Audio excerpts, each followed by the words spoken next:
Okay, so before we continue with the Ziggurat of Ur saga, I want to just say something regarding the sculpture. So, mostly, in this, only in the current like house arrest, I only create like the egg shapes from the ejaculations, and I keep it quite simple, even without like too much like fancy painting and things like that.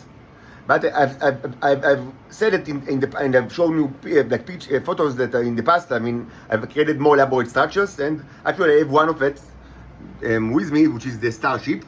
It contains 20 ejaculations, 7 in each like gear and 6 in the axle. And I have all sorts of like snakes and eggs and bases and all sorts of things. So actually I want to create another starship, which will be interesting from artistic point of view. And not like as boring as like the boring is, it's kind of like boring to create more and more eggs. Without like any kind of like artistic innovation, even just a simple one, or even a naive one. But it will also of course have like the very important call to arms, actionable figure items. Like it will be like so because we want more than one starship actually. We already had one during the 80s, and you didn't really change at all. So of course one can destroy the earth in like a moment, but the cherubs understand the effect. The importance.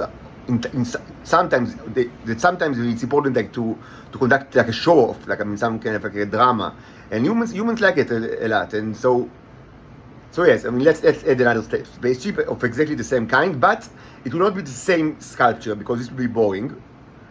It will contain about between 20 and 30 doses, like ejaculations, and I've already had like something about in this kind of like scope in the closet waiting, wrapped in nylon.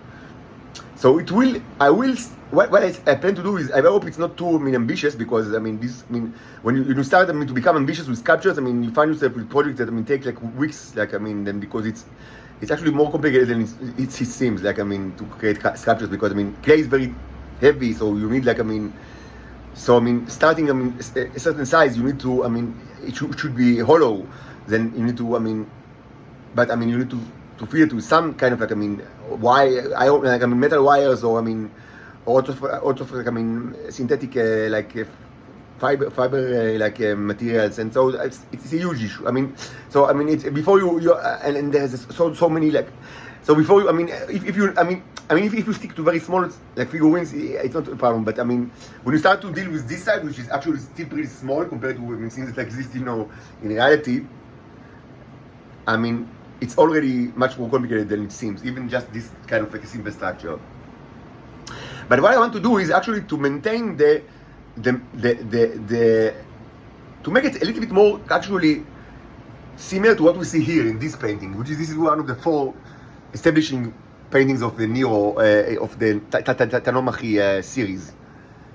So what I mean is that yes, I will have 2 gears which will be similar to these gears, but there will be one probably will be more like darker shade, and one lighter, and the lighter will be above the darker, and there will be one on top. Pretty much. Not exactly on top, but pretty much on top of the other, not like you see here. But still, of course, it will be very should be very obvious that it's kind of a spaceship. Or that it's the same machine that you see here, and probably that is also depicted here.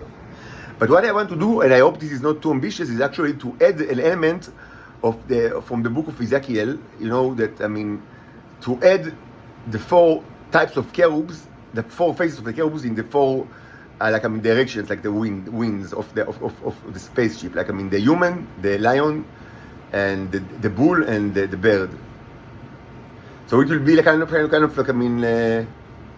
it will both signify the spaceship that that hopefully will come to Earth, to again, not for practical, one is enough to do whatever they want, but for the practical purpose of show off, which is practical many times, especially with creatures like humans. But also, it should be symbolic for the cherubs that are depicted in the first and second chapters of the book of Ezekiel.